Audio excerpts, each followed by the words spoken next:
Can Caley coach talent, or will he have the same issue as Bobby? Hard work, hard work, hard work, hard work, hard work, work. There you go. Hard work, work. Everybody doing it right. Hard work, work, work. That's what I say. Hard work, work, work. Earn my pay. Hard work, work. Hard work, do it every day. Hard work, work. Get up out of 2:45. Hard work, work. Let me go and earn my pay. Hard work, work. Boots on and lace. Hey, what's going on, y'all? You tuned to the Sports Talk with Big Sarge show. I'm your host, Big Sarge. Make sure you follow me on the app formerly known as Twitter at Big Sarge Sports with the Z at the end. Make sure you are subscribed to my YouTube channel at Big Sarge Media. Follow me on the Tick and the Talk. Let me get this thing together. Follow me on the Tick and the Talk. Why do I look crooked? At Big Sarge Media. Make sure you follow me on Instagram at Big Sarge Sports with the Z at the end. Because you know we do everything for the gram. And make sure you subscribe to the Locked On Texans podcast and to the Locked On Texans YouTube page. What's going on, y'all? I told you all on, what is today, Tuesday? I told you all on Monday when I did the show from Madison Square Garden that I would be back. I told you all that I was definitely going to have a show this morning, and so here I am. And I told you all that I've been dealing with a lot of stuff in my life personally, and so now that I'm able to get some of that under control, I'm here. I'm back. What's up, Marcus? What's up? They call me Mr. Nobody. What y'all doing? How's everything going? I'm still here in New York as the Houston Rockets will take on the Brooklyn Nets tonight. Here, they're playing a back-to-back. They played the Knicks on Monday night, and now they're playing they played the Knicks on Monday night, and now they're playing the Nets on Tuesday night. And we'll get into that. I'm definitely going to get into some Rockets talk because we're now at that part of the season where we are going to have to talk a little bit more. I'm going to have to talk a little bit more about the Houston Rockets, and I don't mind doing that because they are also cover them. I also cover the Houston Rockets like I do the Houston Texans, and so I will make sure that I talk more Houston Rockets basketball, especially with the way that they played this season. Now I know that hold on. So does that mean thank God it ain't Gerard? Is that what the T? Because you know black people can get that. We know what acronyms stand for. Is that what that means? TGIAJ. Thank God it ain't Gerard.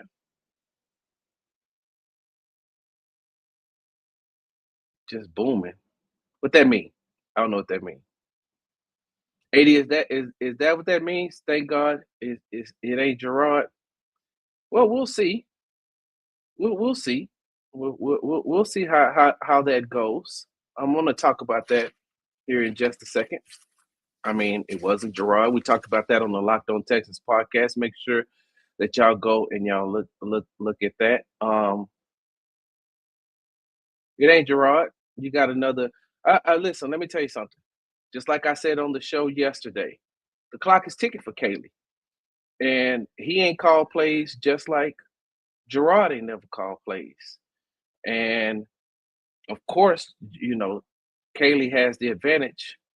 Of course, Caley has the advantage over Gerard Johnson because he was under one of the greatest offensive minds that there's ever been in Sean McVay. So don't get me wrong. Like I said, it came down to two people, and as far as the culture is concerned, it came down to two people. It came down to Gerard Johnson. It came down to Nick Caley, and just with the amount of experience that Caley has had under who he's been under, and I mean, let's just be honest. I said this on D'Amico's. I don't think D'Amico's clock is starting as well because although I think that he had, of course we know he had a lot to do with this. I think that this was more of a Nick Caserio final decision type thing.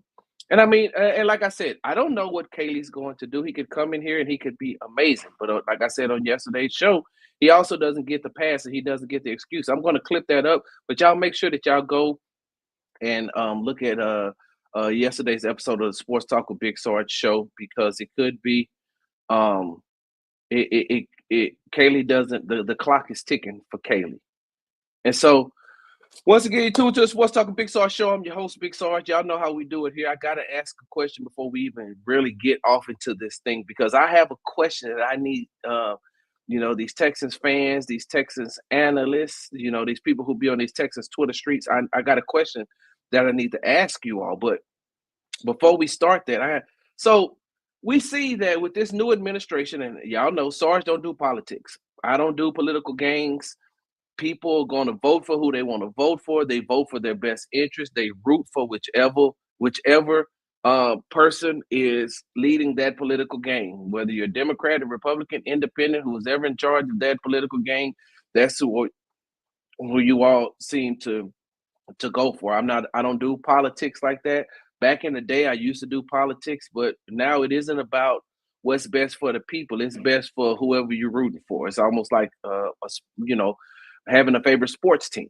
So I don't do that, but I will say this: with the amount of things that this administration is getting rid of, DEI is the new CRT, which is crazy to me. But with the amount of things that this administration is getting rid of, can they go ahead and get rid of Valentine's Day too? Like, I'm just asking. I mean, President Trump, since you're putting everything into action, you're trying to get rid of holidays, you're trying to get rid of government workers, you're trying to deport people, you are deporting people. Can we can we just go ahead and get rid of Valentine's Day too? Like, what is its purpose? Like, if I love you all throughout the year, why if I don't get you something on the 14th? That it really don't matter. Like, I got to get you something. Valentine's Day is really just now it used to be just so you could brag to your friends at work, or you could brag to your friends at school. Now it's just about being able to post what you got on social media. And that's what I love about my late wife, and that's what I love about my current wife. Neither one of them cared about Valentine's Day. Hey, look, Valentine's Day is Valentine's Day. That's what it is, just another day. Let's just keep it moving. Because whatever I could buy you on Valentine's Day to show you that I love you, I can buy you that in the middle of July. If I buy you a purse on Valentine's Day, I can buy you that same purse in July. Like, do I super duper duper love you? Do I super duper duper love you on Valentine's Day? And if I don't get you nothing, does that mean I don't love you? Like, I'm just asking, if we're getting rid of all these things, right? If the administration is getting rid of all these things, can you please get rid of, hold on one second. Oh, here we go. That's what I was looking for. There we go. If the administration is getting rid of all these things, can we please get rid of Valentine's Day as well? Now, raise your hand and tell me up in here if you are a part of the Valentine's Day crew who love, when it comes around, you just love to have Valentine's Day. Oh, Valentine's Day is a day of love. No, man. Hey, President Trump, I need you to take that Sharpie or whatever it is you write with, and I need you to put an executive order that from hence. Look, hey, you know what would be amazing? You know what would be amazing? If President Trump, every time he signed an executive order, would make them blow the trumpets. President Trump is now about to sign an executive order to eliminate Valentine's Day. President Trump doesn't like groundhogs, so he's eliminating Groundhog Day. President Trump is about to eliminate Juneteenth holiday because of DEI.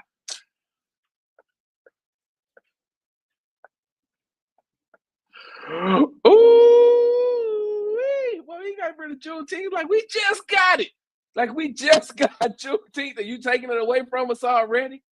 Like, we can't have nice things. We can't have good things. We just got Juneteenth, and now you want to take it away already?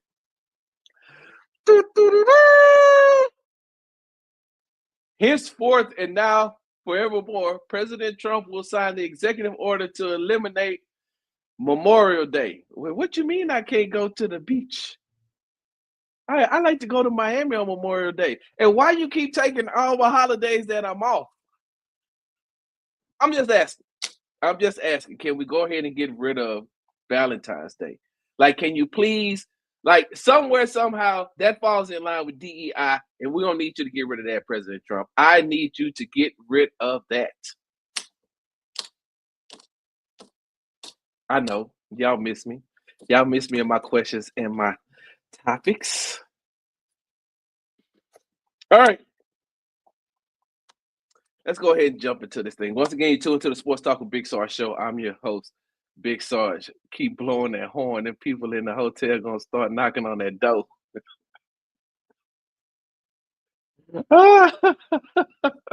Oh man, I had a joke, but I can't make it.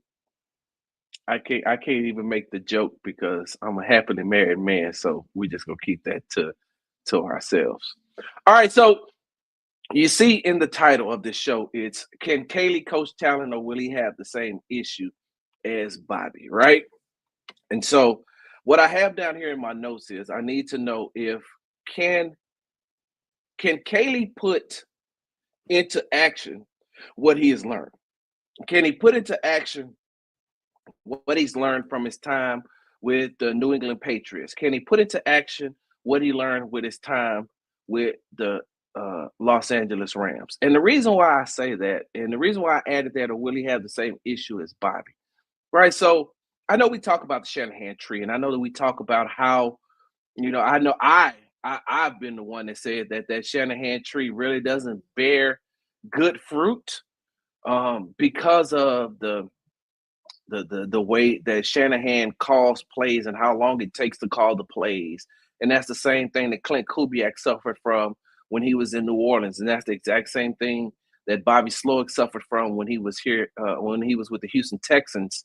And how everybody, every one of those teams has to have the perfect situations in order to thrive. They have to have injury-free football in order to thrive. And I know some of you all are going to say, "Well, Sarge, that's the NFL." Of course, I get it. You're right. In the NFL, you would love to stay injury-free, which is one of the reasons why you're looking up and you're seeing Kansas City playing for another Super Bowl title. That's why you see the Philadelphia Eagles getting ready to contend for a Super Bowl title because for the most part they've stayed healthy even when this season they lost Jalen Hurts. The Eagles lost Jalen Hurts for a while. They were able to stay healthy where they needed to stay healthy at. And so, of course, if you can stay healthy, I get that part. My issue is this, and I've said this before, and I'll say it again. When I look at Kyle Shanahan, and when I look at Kyle Shanahan and with the 49ers, I look at their overall talent on the offensive side of the ball. And don't get me wrong. Hey, Christian McCaffrey, amazing. He is an amazing talent. George Kittle at the tight end position is an amazing talent. But when you start looking at everybody else, it's almost like you get a whole bunch of overachievers. And what I mean by the overachievers is, Brock Purdy, I feel like overachieved. Debo Samuel, I feel like overachieved. Brandon Ayuk, I feel like overachieved. And what I mean by overachieved, I'm not taking anything away from their accomplishments. What I'm saying is that when you're looking at those players, you're not looking at them. I don't look at Debo Samuels and Brandon Ayuk like I look at Jamar Chase or Justin Jefferson, right?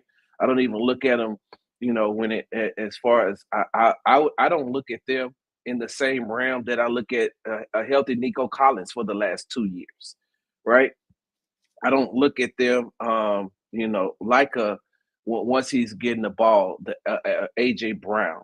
I don't look at them like that. Like if I had to pick between Debo Samuels, Brandon Ayuk, and AJ Brown, and I could only pick one, then I'm going to take AJ Brown because he has the higher upside. And when I look at a team like the Detroit Lions, when you look at Amon-Ra St. Brown, he's one of those guys who has a lot of talent that I felt like also just overachieved. And so, with that being said, I look at Shanahan and I said he designed the offense for overachievers, right? When you look at the Los Angeles Rams, Matthew Stafford, Hall of Famer. We already know. I don't know if I mean, some people will say first ballot. Some people make the case, maybe not first ballot. I think that because of, a side note, a lot of the times when they vote for these Hall of Fame players, one of the reasons why Terrell Owens didn't make it on first ballot, which he had all the accomplishments that he should, was because of the media and how the media perceived him, how the media didn't like him. And I thought that was crazy because his on the field accomplishments should have gotten him as first ballot, right? Now, when we're looking at Matthew Stafford, of course he has the numbers, but he was putting up a lot of those numbers on a bad team. And he had a Hall of Fame wide receiver in Megatron, but a lot of those times they didn't really equate to anything. And when he got to Los Angeles, he was still able to put up those numbers, but he also was able to, reach the mountaintop and win a Super Bowl. And so, but even if he never won that Super Bowl, because of the media likes Matthew Stafford, they were going to put him as in the Hall of Fame no matter what. And it's probably going to be first ballot because they like Matthew Stafford. They did not like Terrell Owens, and they felt like this, we're going to make you suffer and we're going to make you pay because we do not like you. And I think that that's the worst thing. And I've talked to a couple of Hall of Fame voters, and they said the overall census in the room was they didn't like Terrell Owens. So with that being said, when I look at the Los Angeles Rams, of course, they have a quarterback in Matthew Stafford, an older quarterback. In this past happy league that we have, he's still able to put up good numbers. But when you look at the running back position, when you look at the wide receiver position, yes, we're looking at Cooper Kupp, who now they're trying to trade, right? They're trying to trade Cooper Kupp. When you look at Puka Nacua, those are two wide receivers that are overachieved. Those are two wide receivers that you looked at and you're saying to yourself, okay, nobody really thought that they were going to be able to do this in the league, but they have. Cooper Kupp has. Puka Nacua has. If you go back to looking at the days with the New England Patriots, Danny Amendola, he did. Wes Welker, he did. They overachieved. So I know that Nick Caley has been around teams where the coaches has designed schemes for players to overachieve because they may not have the talent. One thing that I said coming into last season with Bobby Slowik is this is a lot of talent for Bobby to coach. This is a lot of talent for Bobby to coach as a second-year play caller. The first year, everybody was learning. But CJ's first year, Nico had, an outstanding season. Some of those other players like Devin Singletary, you look at him, he overachieved. He had a really good season. Tank, when he was healthy, he had a really good season. But now coming back, if they can bring back Stephon Diggs, right? If the Houston Texans can bring back Stephon Diggs, now you're looking at the exact same thing that Bobby had last year, right? Because I feel like they're going to go out and they're going to get a wide receiver this offseason. I feel like they're going to bring in a wide receiver who has some talent. And so now you're looking at CJ Stroud. You're looking at Nico Collins, Pro Bowler. Should have been an All-Pro if he could have stayed healthy for those 5 games. You're looking at Joe Mixon, another Pro Bowler, right? You're looking at CJ, you're looking at Nico, you're looking at Mixon. You're looking at if they bring back Stephon Diggs. We know that Tank probably won't play for. Hold on for a second. We know that Tank probably won't play for the entirety of the season with him rehabbing. But I mean, don't quote me on that. That could happen. It could not happen. But when you look at that, right? When you look at that, are we sure that Caley is ready to coach this type of talent? Because just because you are around the head coaches don't mean that you know how to do what the head coaches can do. Bobby Slowik was around Kyle Shanahan, and for as much as I talk about Kyle Shanahan, I will never take away from the fact that he does know how to call plays. Now, they may take a long time. It may be a lot of verbiage, but he does know how to call plays. And then when Bobby got here, Bobby couldn't call plays. And so we're looking at Nick Caley, who is basically Bobby Slowik 2.0 as far as experience is concerned. Now, I know, and I said this on Monday's show, Nick Caley has the advantage over Bobby because he coached the position. Because he was a tight ends coach, because he was a running backs coach, he does have that over Bobby. Bobby never, ever coached a position. But are we sure that Nick Caley is ready to handle this type of talent? Now, side note, AD, I know you're still in here, AD, and this is directed towards you, right? Directly towards you. When it comes to Gerard Johnson, now, like I said, let me preface my statement by saying this again, because some people love to misconstrue my words. That ain't you, AD. But some people love to misconstrue my words. I'm not saying that Gerard Johnson would have been a better play caller than Nick Caley. They both would have been first-time play callers. All I'm saying is that Gerard has been around and he knows the ins and outs of the talent that they already have. Nick Caley coming in, he's going to have to get used to that. Of course, they're going to use his system, but they're going to have to get used to him being around. He's going to have to learn the habits of C.J. Stroud. He's going to have to learn the work ethic of C.J. Stroud. He's going to have to learn the work ethic of Nico. He's going to have to learn the work ethic if they bring back Stephon Diggs. He's going to have to learn the work ethic of Mixon. And so with that being said, I'm saying that if they would have chosen Gerard, then he already has that familiarity.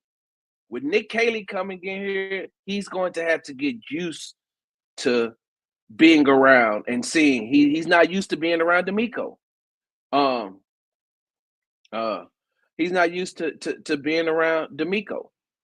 And so he's not used to being around Danny Barrett. He's not used to being around some of these other coaches. I mean, he's going to be new to Houston. So that's all I'm saying is that I'm not knocking Nick Caley because I don't know what he's going to do. And like I said, I was a huge proponent of not bringing anybody else that came off the Kyle Shanahan tree. I was a huge proponent of not bringing anybody. I mean, not bringing in Chip Kelly. I like the fact that this guy comes from a Sean McVay type of system. And if he's able to implement that into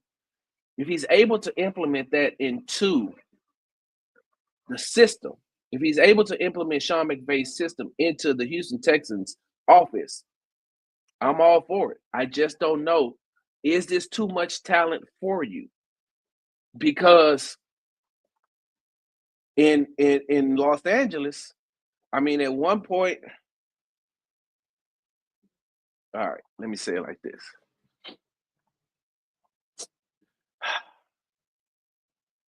How can I put this?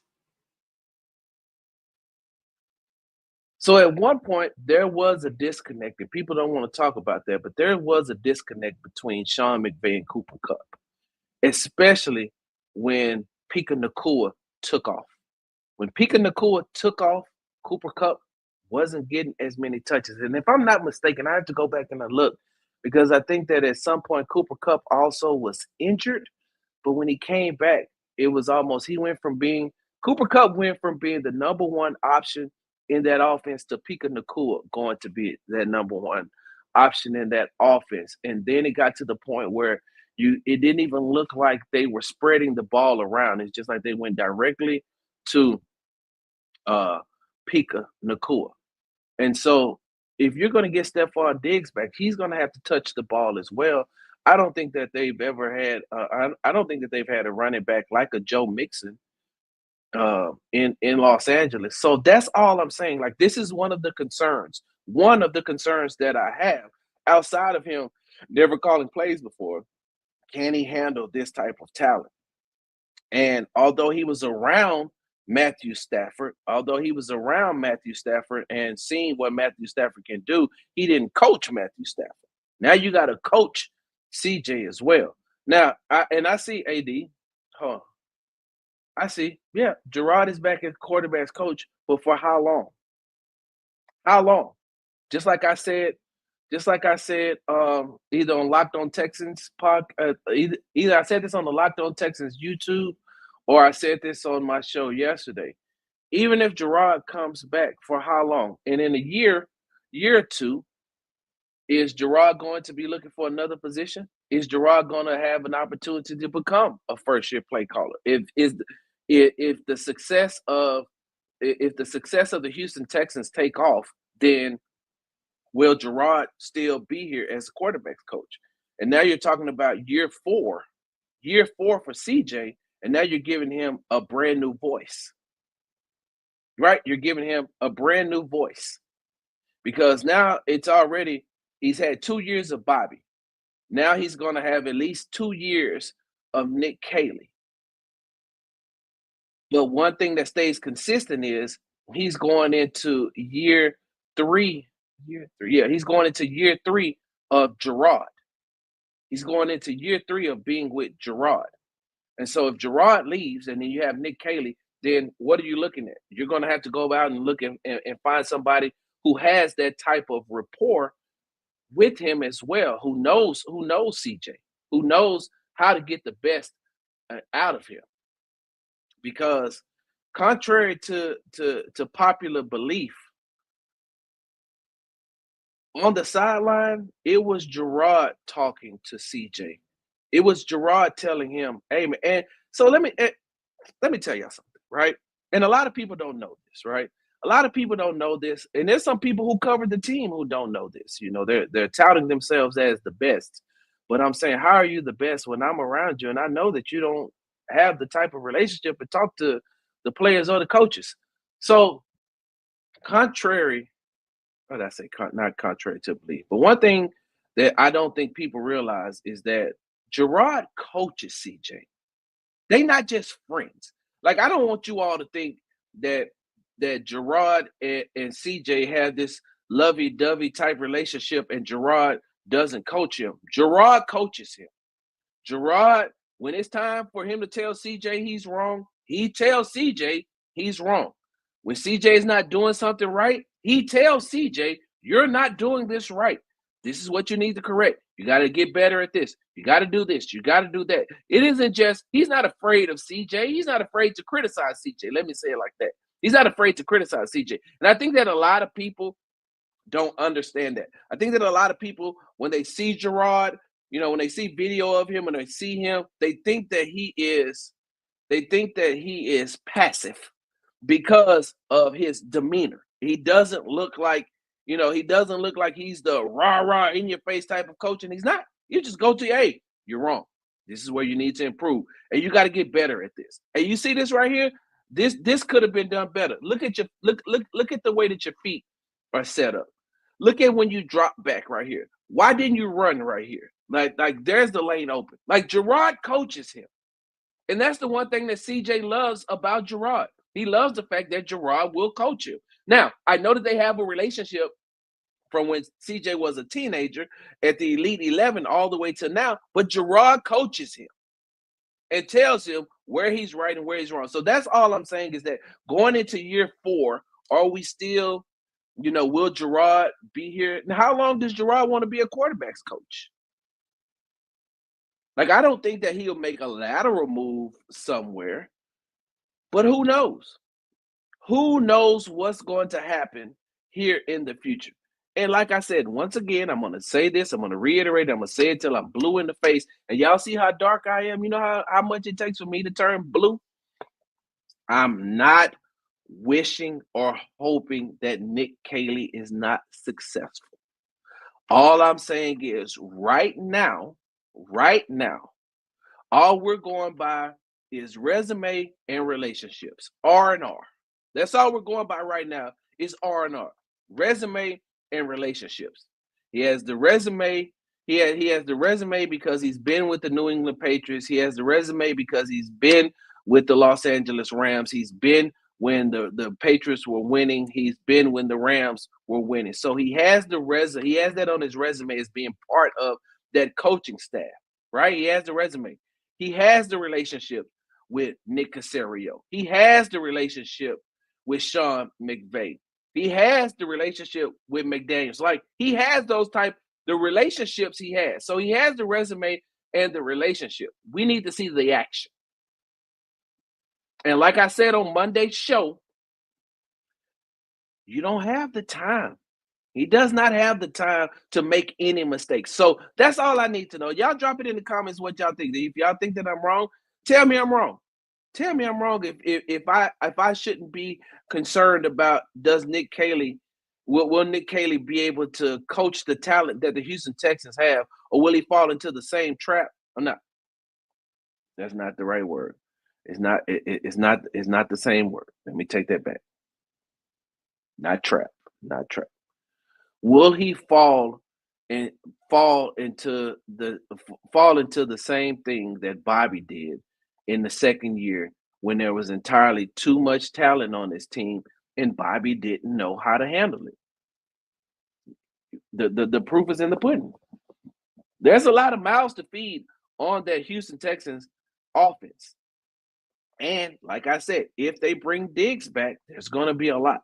Now, one thing that we're going to discuss on Wednesday's show, Wednesday's Locked On Texans, we're going to talk about what he does bring to the tight end group. And you have Dalton Schultz, you have Kay Stover, and you're getting Brevin Jordan back. And so we're going to dive into that on the Locked On Texans podcast. I just don't know. Like I said, it's the fear of the unknown. Let me see what Chris had to say. Okay, it seems like he'll be a cat who can't adjust. He also has a lot to prove, being a first-time play caller at this level. It's a do-now situation. That's exactly what I said. Exactly what I said on Monday. He can't make the mistakes. He can't make the mistakes that that Bobby made. Hold on. I got anything else? Tay says, "What's up, Tay? Hey, man, say, man, Kyle Shanahan and his style of coaching has been figured out, and the injuries they had this year didn't help. And it's the same way with the Houston Texans, though. It's the same way. So I know that a couple of things that got Bobby fired, and one of the main things is that he couldn't adjust. He couldn't adjust, right? I mean, he didn't build the offense. He didn't build the offense coming into year two around injuries. So he didn't build a system coming in around injuries. He didn't build a system whereas this is what happens if Stephon Diggs get hurt. This is what happened if Tank Dell gets hurt. This is what happens if we're without Nico Collins for 5 games. This is what happens if we're without Joe Mixon for 3 games. Like, he didn't build a system coming into the season, coming into training camp around that. He built the system around everybody's being healthy for the full year. And what got Bobby caught up was he could not make the adjustments at the end. And because he could not make the adjustments at the end, there was no reason to keep him. Because now in the next season, if you couldn't do it for the last 2 seasons, if you couldn't make the adjustments the last 2 seasons, why should we give you a third? So, yeah. Let me see. Here we go. Here we go. I'm worried about the hire too, Sarge, but I'm hopeful at the very least that Nick has the tools and recognition to make changes when things go wrong, because things will always go wrong. Exactly. Exactly. Exactly. And that's what I'm saying. I'll never forget. I asked Bobby Slowik the question about making halftime adjustments, and he looked me in my eyes and said, "There's really no difference in the first half and the second half. And there's not like no secret stuff or no secret sauce that they have that makes the adjustments. They make the adjustment." And I'm saying to myself, Bobby, I just watched Ben Johnson make those necessary adjustments to beat y'all. I watched other teams make the necessary adjustments in the second half to score points when your offense wasn't scoring points. So, no. this seems like an in-house situation. They would know if he was qualified. They would know if who was qualified. Caley or Bobby. I mean, or Gerard. Tay says Bobby would hit y'all at the presser with the defense, then give us the look we wanted. He was mentally prepared. He was mentally prepared to be an OC once he was found out. He wasn't mentally prepared to be an OC once he was found out. Yep. He couldn't adjust or he wouldn't adjust. Now, that is the hold on. Did you see the message that I replied to on YouTube about the popping in and out? If you get a chance, go back and look at that. I responded to that. That's the $1 million question. He couldn't adjust or he wouldn't adjust. Yes.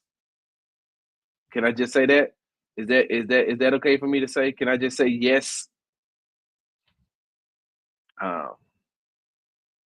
Marcus says, I hope Nick know how to adjust in the second half. Hopefully he learned that from Sean McVay. Hopefully. It showed he had no ability to divert from the original game plan. He always kept telling them, you got to trust the play, believe in the play, trust in the play. Well, football is a game of adjustments. I even know that from playing Madden. What other offensive system, if any, Gerard has been a part of? Because it's the same system that he's experienced these 2 years with CJ and Bobby. Wouldn't it be more or less the same? So here's the thing, right? Here's the thing. Could we also say, what's that, Street Runner Society? Couldn't we also say that he could have had a whole different mindset and used some variations of that, but also made it his own? Like, that's what I'm expecting from Nick Caley. I'm expecting him to use some variations of what he's learned from Sean McVay and then make the offense his own. Because I know for me, and I'm only speaking for me and me alone. When I'm coming from a former situation going into a new situation, I take everything that I learned good. I remember everything that's bad. I remember the mistakes and the pitfalls that I made from the bad. I mean, from the previous situation. I take all the good, and then wherever I'm at, I have to make it my own. I have to make it my own, and that's using some of what I used in the past. And I'm going to leave this up here for just a second, because this is what I feel like. This is what I feel like it should be. If you've ever been in a relationship, right? If you've ever been in a relationship and then that relationship fails, and then you get into a new relationship, you can't come into the new relationship with the old relationship habits. You can't come into the new relationship with everything that you did in the previous relationship. You take what you did and what was good from that previous relationship and see if it works. You learn from the bad. You don't do the bad in the new relationship, because you're dealing with a whole different person now. They may have some similarities. They may have some similarities. The new person that you're with may have some similarities to your previous relationship. But you can't just come in and say, because it worked in this. You can't just come in and say, I'm going to do the exact same thing, because the exact same thing is the reason why you're going to have another failed relationship. So I'm saying that to say this, is that I don't feel like Caley should do everything that McVay does. I feel like he should do what's going to work for him. And I think that that's the thing that got Bobby caught up a lot, because he was doing exactly what Kyle was doing, and he never made it his own. If I'm gonna go down, if I get fired from a situation, or if I get broken up with, I'm gonna go down knowing that I did what I was supposed to do, and I'm happy with that. Whoever didn't like it just didn't like it. But I did the best that I could by making it mine, not emulating somebody else. Of course, you could always take from others. Should Bobby have taken some things from Kyle Shanahan? Of course. You should have taken everything from Kyle Shanahan. You're Bobby Slowik. You can't be Kyle Shanahan Jr. So that's what I want Nick Caley to do. Hey, look, bro, your window of opportunity is here, but your time could be cut short. So go down fighting. Go down fighting with your own system. Go down fighting, making sure that it's your own. Because that's exactly what I would do. I'm gonna make it my own. Hey, yeah, of course.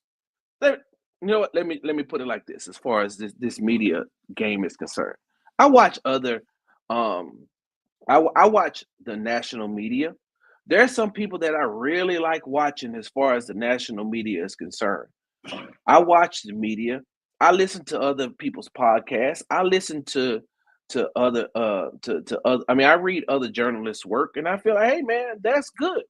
And if something that's good and something that works, I may say, how can I incorporate what they're doing and have been successful at, and make and put it into action for me? How can I make that work for me? I don't have to do that, but whatever they're doing and they've been successful at, and I like that. I like what they're doing. How can I incorporate that into what I'm doing? I'm going to give you all an example, right? When I came and did the show over at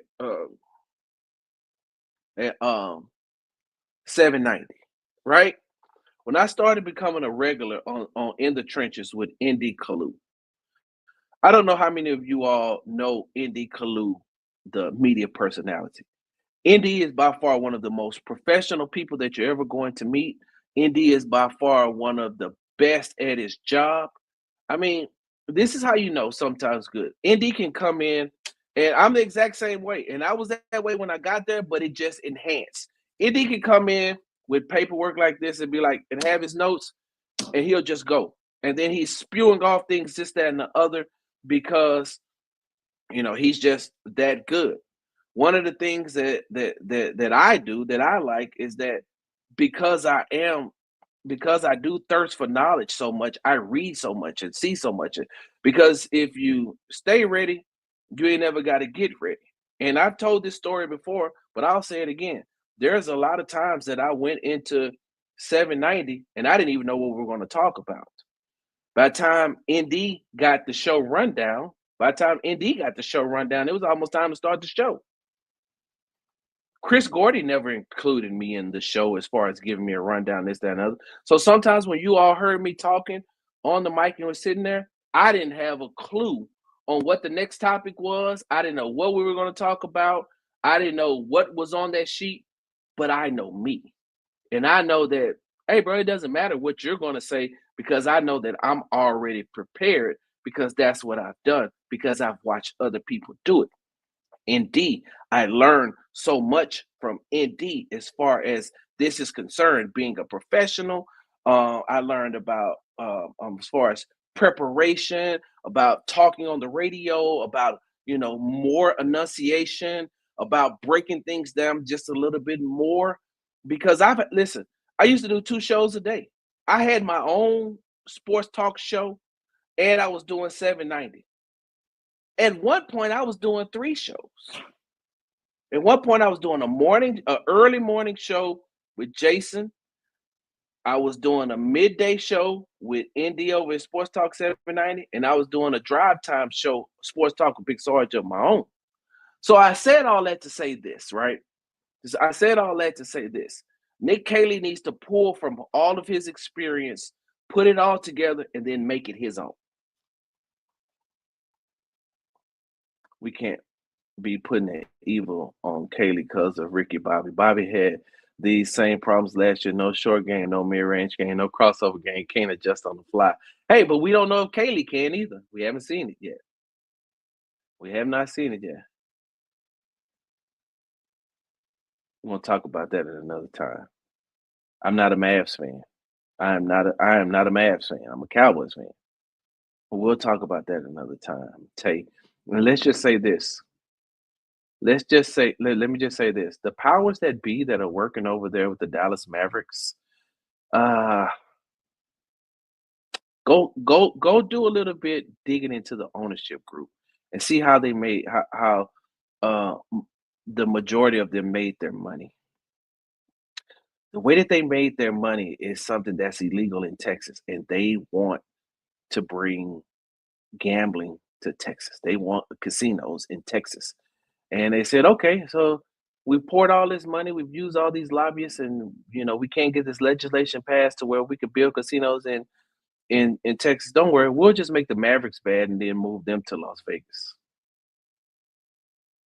We'll just give Las Vegas their first NBA basketball team. We already got a WNBA team out there. They got an NFL team out there. They're about to get a major league team out there. The only thing that they're missing is an NBA team. And so, okay, if they're not going to do it, we can't bring a casino here and make it Dallas Maverick centric to whereas we can make money off the Mavericks and we can make money off these casinos. Don't worry about it. We'll just move them we'll make them so bad that we'll just move them to Las Vegas and then we'll make the money that way. Because you all have heard, I think that the Dallas Mavericks won the trade for now, but the if part is always going to be how long can Kyrie stay healthy? How long can Anthony Davis stay healthy? And Klay Thompson is just old. Bobby didn't understand the position battles, just stats. And halftime, you have to find the mismatches. Exactly. Now, don't get me wrong, the offensive line was horrible this year. However, CJ did have a little bit of regression, be it offensive line, be it Bobby play call. No one really talked about Gerard. That's because Gerard is just a what you call it, a quarterback's coach. He don't call the plays. He ain't even involved in the passing game like that. He can make suggestions, but that's about it. Let's just keep it a buck. Bobby was scared to coach. He didn't want no smoke with nobody. He was a scary yes man. Bobby could talk. Go F off of. Hold on. Bobby was at epitome. Let me see. Let's see.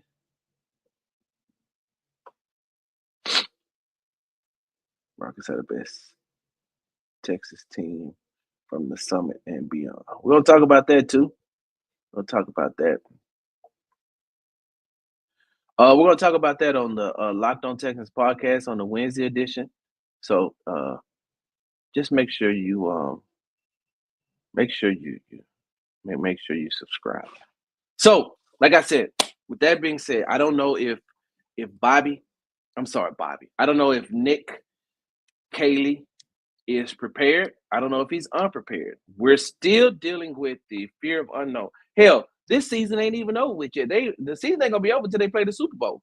So, just because the Texans went out and hired an offensive coordinator, we really don't know. We don't have a resume for him being an offensive play caller. Just like we did not have a resume for Bobby Slowik coming into the season. So it's really just a wait and see game. I will know more once the Houston Texans get into OTAs. Once they get into OTAs, I'll be able to have a little bit better understanding of what's going to happen. Because right now, let me tell y'all something, right? We here, right? And y'all know this is why I love y'all. This is why I'm glad that I'm back and I'm even doing this show. Like I said, from New York, I got to get out and I got to do some things before the Rockets play the Nets tonight. And I want to talk about the Rockets in just a second. So if you're only here for Texans talk and you want to leave, get ready to prepare to leave because I am going to talk Houston Rockets. And from this point forward, there will be a lot of Rockets talk on Sports Talk with Big Sarge as well because I do cover the team. I was in Atlanta last week. I was in Memphis last week. I'm in New York today. I was in New York. I'm in New York yesterday. Yesterday. I'm in New York Monday, Tuesday. I go back home. I'm in Dallas on Saturday when they take on the Mavericks. And then I won't be at the Raptors game on Sunday, though. Because on Sunday, the South Carolina and UT play women basketball. My wife's a huge South Carolina basketball fan, women's basketball fan. So I will be at that game and I will be in attendance. And then I got to get back to watch wop. I would do my stuff.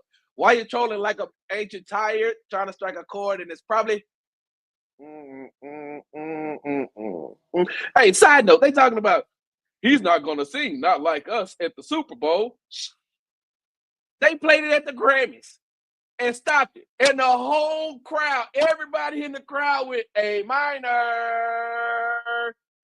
they're going to play it at the Super Bowl. Even if he doesn't say certified lover boy, certified wop, wop, wop, wop, wop.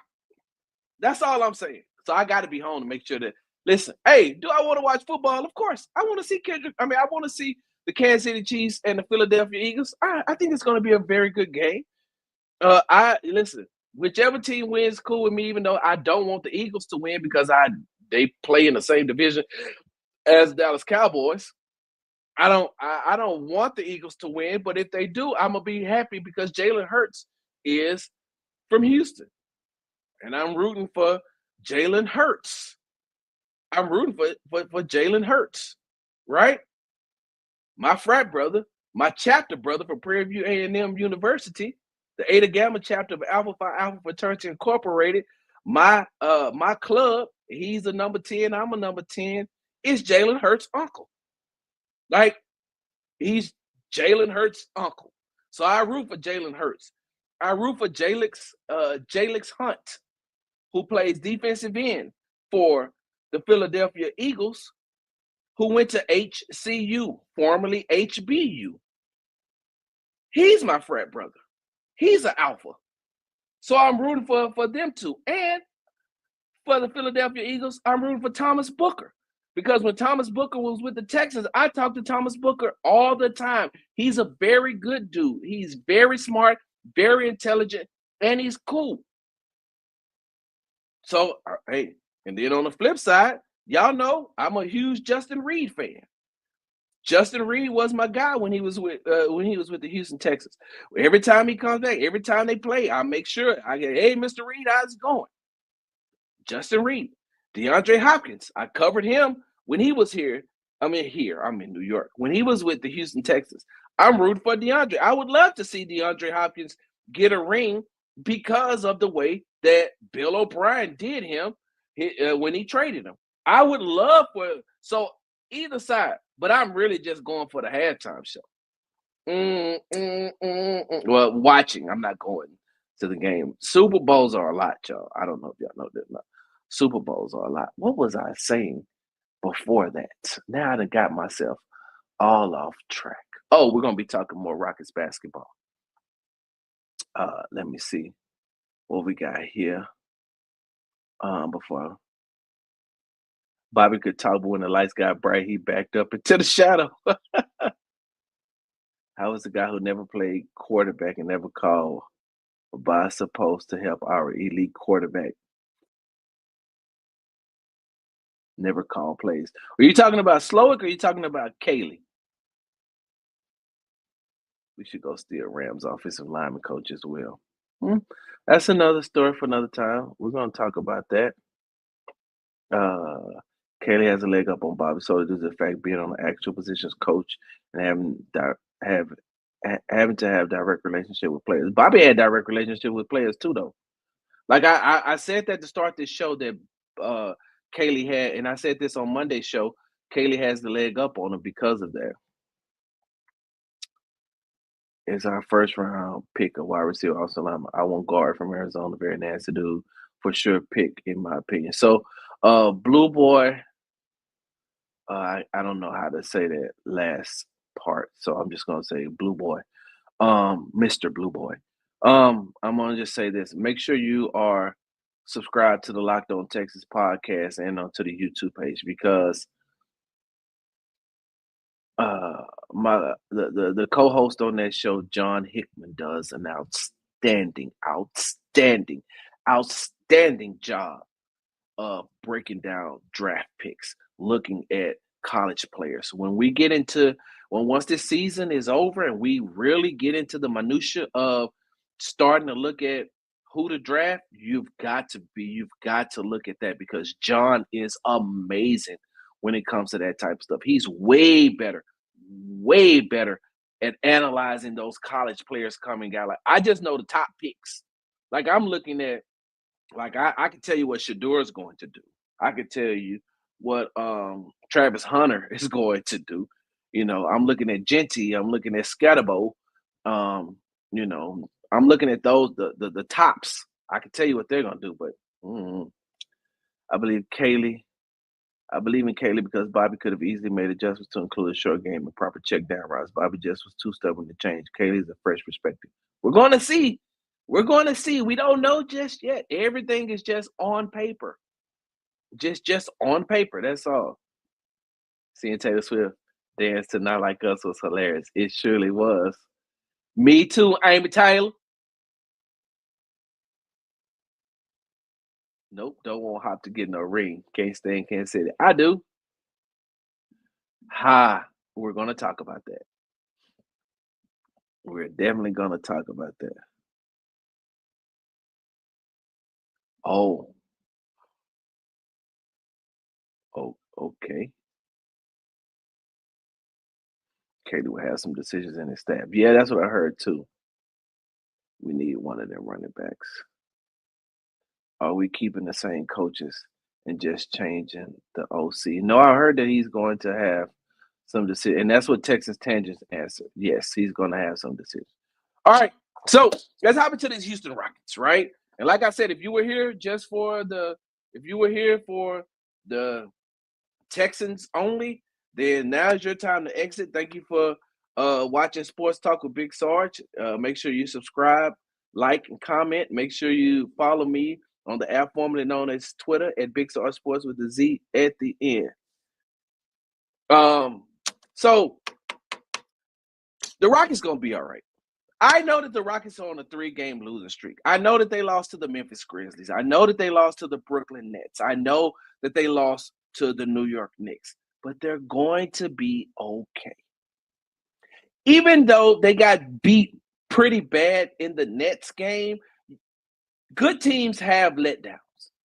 Good teams have those type of games where they should come in. They're reading the records more than they're looking at the team. You know, any given night, you can be beat by any team in the NBA. So I think that Brooklyn Nets game was just, okay.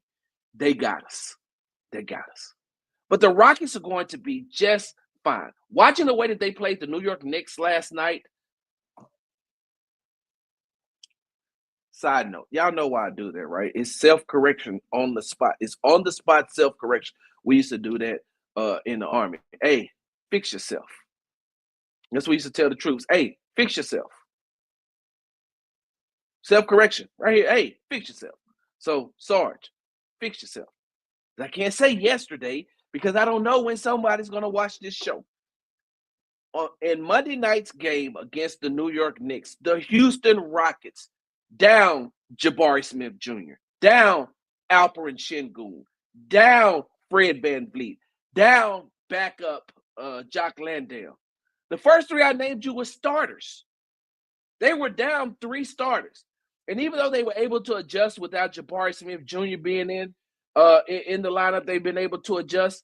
Now they've lost Alperen Sengun for the last 3 games. Then you lose Fred VanVleet, and he may be out for a minute. You may not see Fred back in the lineup till maybe after the All-Star break. They may hold him out. That's how bad his ankle is supposed to be. And Ime told us on Monday that it's like week to week. Now, they should be getting Alperen back. They should be getting Sengun back during this road trip because when we were back in Houston, Rockets head coach Ime Udoka said that he was expecting Alpi to play on this road trip. On Monday, during the pregame press conference, I asked him, hey, you said back home that Alpi will be playing. You're expecting Alpi to play on this road trip. Is that still true? Are you still expecting Alperen Sengun to play on this road trip? And he says, yes, we're expecting Alpi to play. So you may get Alpi back, but you're going to be without Fred. And so if you watch the game against the Knicks, it took a 46-point fourth quarter to beat the Rockets. And let me tell you all this. If you haven't been watching the Rockets and you don't know about Ime, if you haven't been watching the Rockets and you don't know how Ime Udoka operates, the head coach operates, let me tell you this. Ime Udoka came to the press conference on Monday night after the game, and he was not happy because giving up 46 points in a quarter, no matter who's on the floor. Oh, man, look at that, boy. I didn't look good. I had to fix myself. Fix yourself, Sarge. Giving up 46 points in a quarter, that's a lot. And that's not anything that Ime wants to see on paper. After watching it, now you got to look at it on paper. No possible way. So the first thing he started talking about is the defense. And he said something in that press conference that a lot of people didn't catch.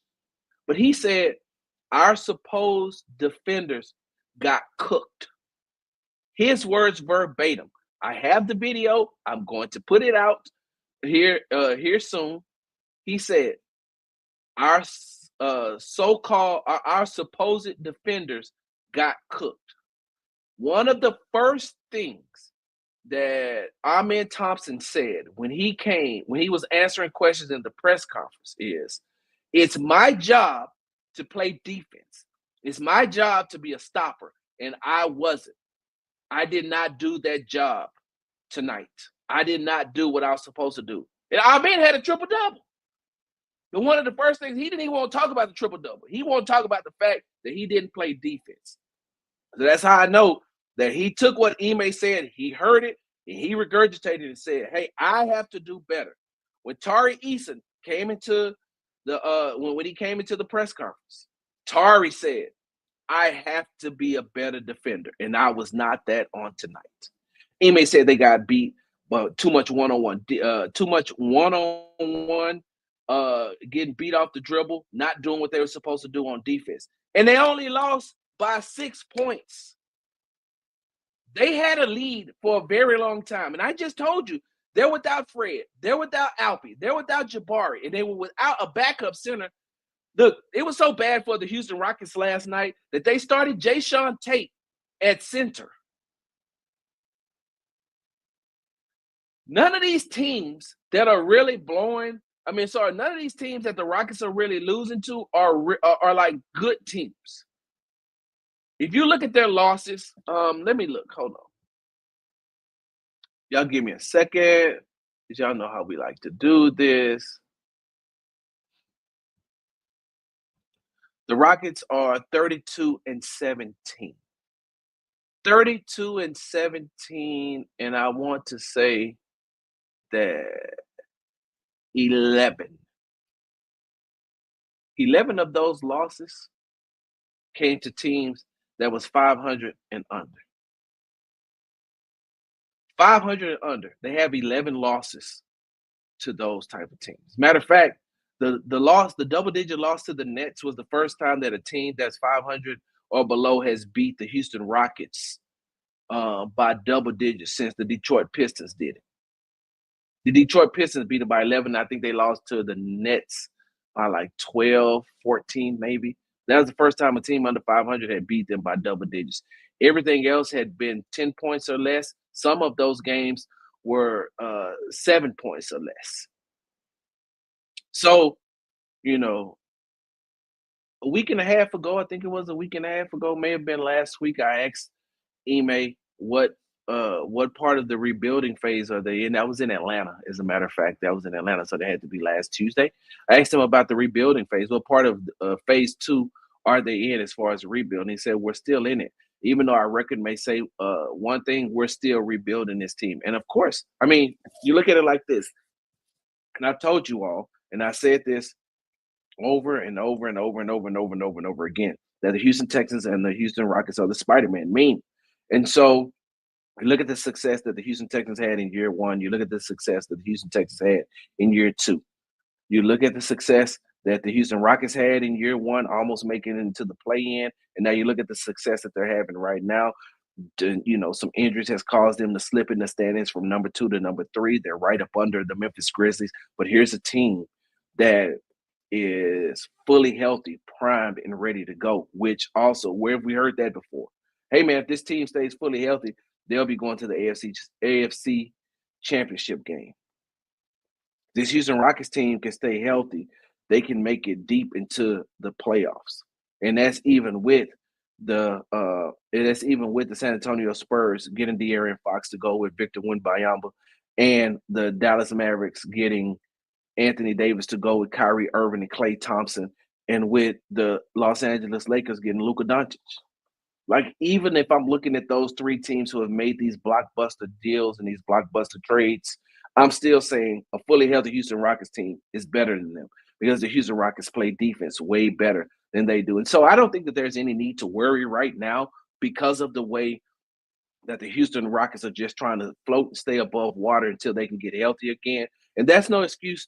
Ime Udoka don't take those type of excuses. He feels like if you're in the NBA, you should play. And I know I think that one of the most overused phrases in the NBA and NFL and professional sports in general is next man up mentality. Sometimes the next man up ain't as good as the man that was up above him. The next man up mentality, I know how much you want to say that this player should be able to step in and play like that player played. It just doesn't happen that way. I'm sorry, y'all. It just doesn't happen that way. Now, over time, given the opportunities, the next man up, could he, turn out to be, something better than the person that was playing above him? Sometimes people playing above them is because of politics. But sometimes next man up don't mean same talent or better. Sometimes the next man up mean you're just an available body. All right, look, we keep it 100 right here on Sports Talk with Big Sorry. Sometimes next man up just means available body. But when you look at what the Houston Rockets are trying to do, one thing that keeps them afloat is the fact that they do play defense. And I want to say this, right? I'm going to say this. The Knicks scored 46 points in the fourth quarter. The Houston Rockets had defensive lapses. It took a heroic game by Jalen Brunson to beat what my line brother called the JV squad for the Houston Rockets. But that Houston Rockets team that they had on the floor last night, excuse me, that's what you're probably going to be seeing from the Houston Rockets a lot. Y'all see how they was running? Y'all see how that that young core was running on that floor? And that's no knock against Alpy. There's no knock against Fred. There's no knock against Jabari. None of that. I'm just saying, hey, that's what you want the Houston Rockets to do. And when they should incorporate, they're going to incorporate probably that a little bit more in the second half of the season. But boy, when they get out and run, New York had a tough time with them. And I feel like the same way I feel about the loss against the Knicks is the same way I feel about the loss against the Memphis Grizzlies. If Alpy would have been in the game, it would have been different. Because Alpy is a bigger body in the post, but also Alpy requires a lot of attention. And so Karl Anthony Towns wouldn't have been able to do nothing with Alpy on Monday night. Not a thing. Hell, Steven Adams was giving him some issues. But because he has the size advantage, he was able to take advantage of what he was doing. Now, Jalen Brunson went off. And I wasn't expecting to see him do that against Amen. And that's why Amen came into the press conference and said, I'm taking the responsibility for that. But the Houston Rockets are going to be just fine. They're going to be just fine. Once they get healthy, a fully healthy Houston Rockets team is a top two team in the Western Conference. Don't get me wrong. I think that Memphis is good. I just don't think that Memphis can beat the Rockets in a 7-game series. Even though the Rockets lost to them last week, the Rockets were 3-0 on them for the season. So, now the series is over. They're 3-1. And a lot of those games came down to one-score games, just like the game last week came down to one-score games. So the Rockets going to be fine. I ain't finished talking about the Rockets, but I want to jump into these comments. Let me see. He is a monster. Listen, the New York media that I was sitting by on Monday night, every time my man did something, they were just like, bro, he's just so good. He's just so good, and he's only in his second year. And look at how he plays the game. Like that in and out dunk. First of all, look how fast our man got up the court. Not only did he get up the court fast, he still dunked on him. He dunked on him. And he did an in and out move. And he was like, I didn't really know if it was going to work, but I was going to try it anyway. Appreciate that. Have a good one now. play the Nets tonight, and most of their starters are out. Most of the Nets starters are out. I haven't looked at the injury report just yet. I want to look. I know that they're playing the Rockets are playing in the back-to-back. Let me see. First thing first, Jalen Green is a glorified six-man. He's a turnover pro, and he hates passing the basketball. Come on, not too complicated. We doing this today? Give me a second. Let me get some more of this drink right here.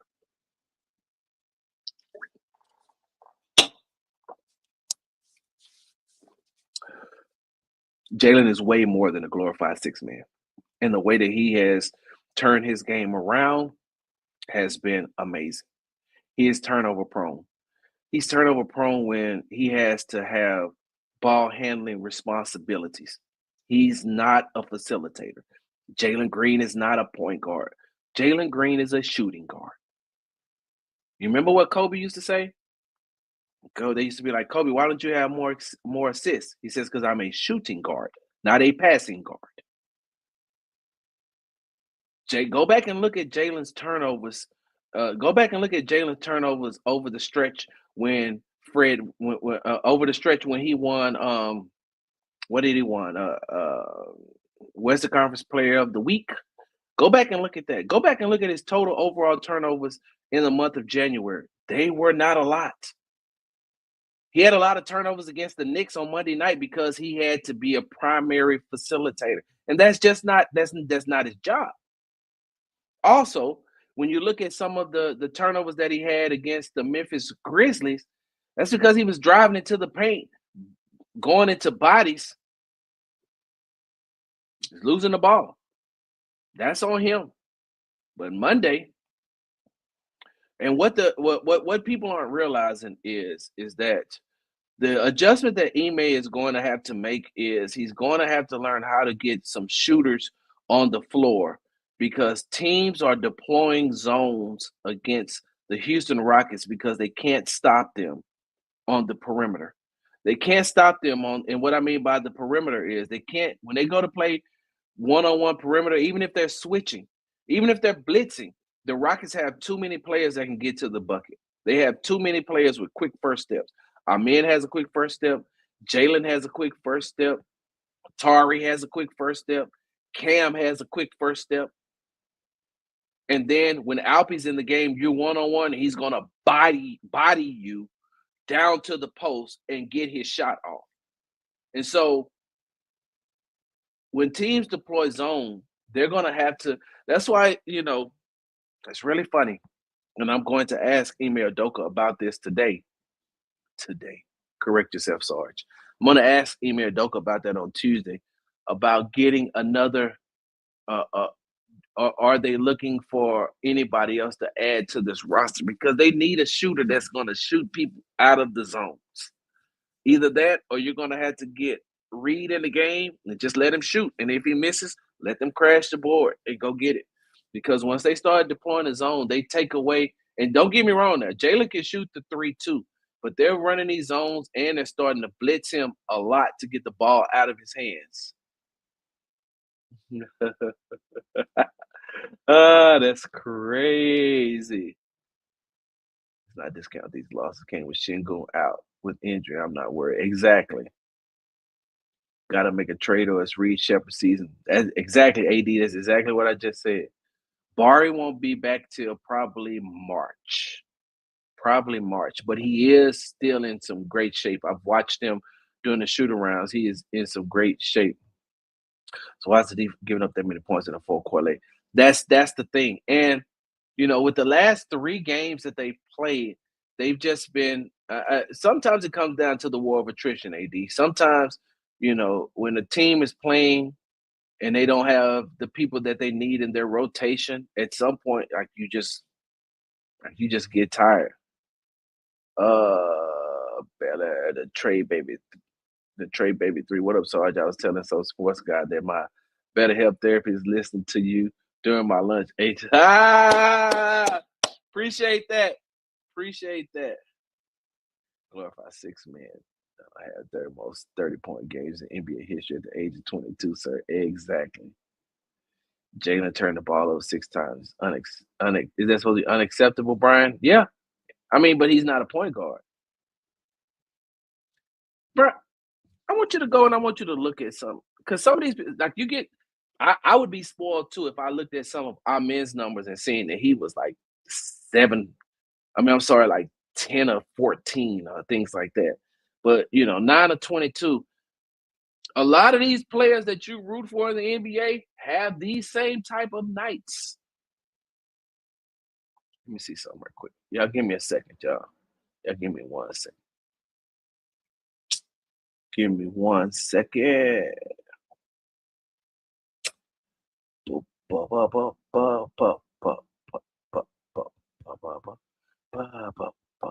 me just look at this. So, all right, Brian, let's just look at this. Last night, the Phoenix Suns game, Kevin Durant scored 27 points. He was 10 of 21. 10 of 21. Scored 27 points, though. I'm just saying, it happens. Hold on. Let me get to another game. Right? Karl Anthony Towns was 9 of 20 last night. He's a Eastern Conference All-Star starter. He was 9 of 20. 9 for 20. So all I'm trying to tell you is it happens. Let's look. Let me find some more. Let me find some more right here. DeMar DeRozan had 33 points last night. He was 14 of 25. Malik Monk had 26. He was 10 of 23. Anthony Edwards had 21 points. He was 7 for 21. Wait a minute. Hold on. Let me look at this other game. Let's look at this game. Sheesh. That's why they blew him out. Now, I went here specifically because I want to look at this. Jesus Christ, this is why this guy is the best player in basketball. Because I looked at the Oklahoma City Thunder blew out and I knew that Milwaukee wasn't going to play a lot of their starters because they had just lost and gave up that big lead. They just lost to who did they play? Memphis. They had just lost to Memphis the night before, Sunday night. But god dang this, y'all want him to be SGA. He ain't SGA just yet. SGA was 15 or 19 for 34 points. But SGA has also been in the league for 7 years. Jalen has not. Sheesh. Hey, y'all, I ain't gonna lie. Yeah, he is a monster. Lately, because he's been having more ball handling responsibilities. Monday, they didn't have the only point guard that they had was Aaron Holiday and Amin. So, yep, the mid-range is getting better. Is Houston allowed to have 2 great teams at a time? I love my teams, but I can't remember the last time that was going on. It's been a minute. It has been a minute. Exactly, and they won a lot. Exactly, Frank. You cannot give up 46 points. I think we need another big man to help bang with Şengün, especially for the playoff run. We need an air traffic controller, shot blocker, lob threat, a Capella or Williams type. You talking about Williams that used to play for Boston? Where is he at now? Robert Williams?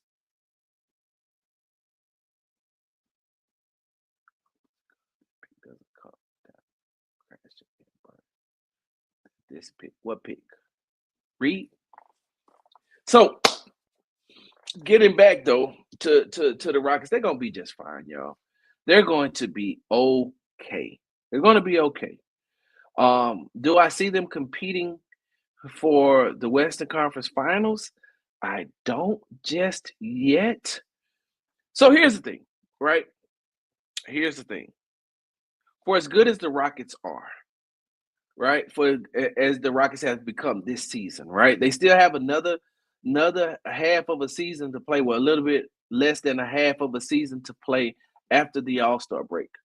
I think one of the biggest concerns, and one of the biggest concerns that you should have as Rockets fans, and the ones that I have when I'm watching them, they have to learn how to win. Okay, hold on.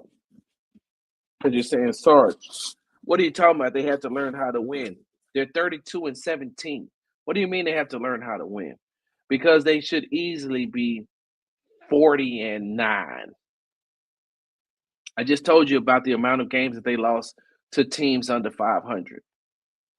You know what's so crazy? Hold on. Yeah, I remember I said Spider-Man meme, right? Spider-Man meme. One of the biggest issues that the Houston Rockets are having is third quarter adjustments. Like they're coming out in the third quarter and they're just getting just beat in these third quarters. They're having to do a lot of adjusting. Now, they adjusted very well against the New York Knicks on Monday night because the Knicks came out. The Rockets were up 59-57, if I'm not mistaken.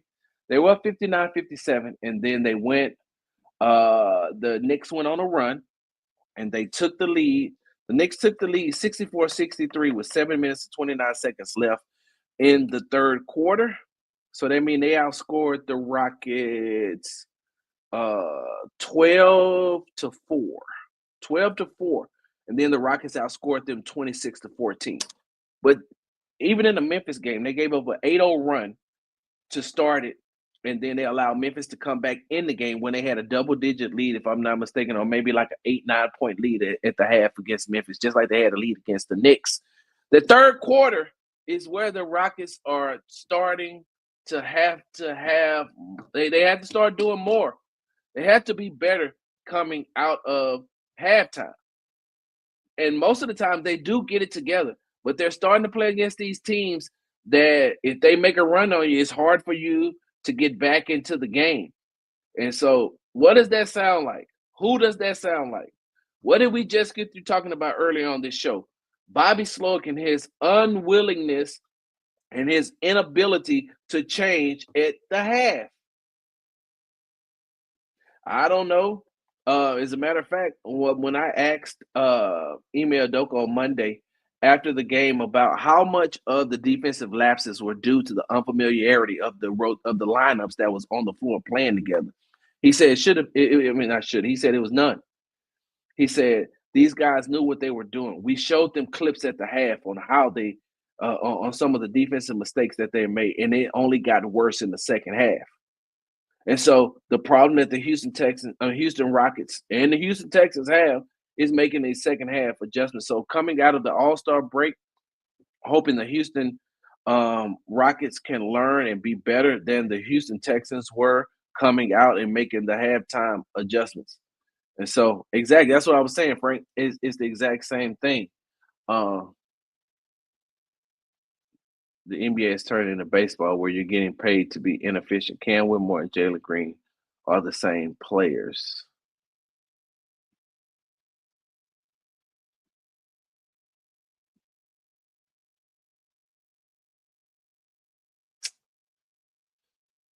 We'll circle back to that when I get home. Texans sacrifice so Rockets can get a chill. They came out in the third quarter like Shannon Sharp on the blue dot. That's my Michelle. That's my Michelle. All right, y'all. I got to get ready to get up out of here because, yeah, it's 12 o'clock here and I got to eat. I haven't eaten breakfast or anything yet. I want to make sure that I did this show because I told you all that we're going to get the show. Now, I'm traveling home on Wednesday, so the show may be a little bit later in the day, but I do plan on giving you all a show. We're back. We back. We bike. We bike. We bike. Hey, y'all make sure y'all tell y'all president, though, we need to, that Valentine's Day is a DEI holiday, and we need to get rid of that. Thank you for tuning into the Sports Talk with Big Sarge show. I'm your host, Big Sarge.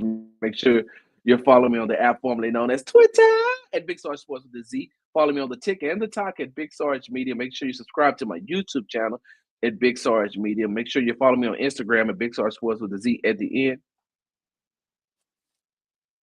because we do everything for the gram. And make sure you subscribe to the Locked On Texans podcast. Hold on, because I don't like to. Please, I'm tired of buying chocolate turtles and flowers. Wait, hold on. What, Sean? You don't want to get rid of you don't want to get rid of Valentine's Day? Wow. Wow. Big Sarge, I'm out. Hard work, hard work, hard work.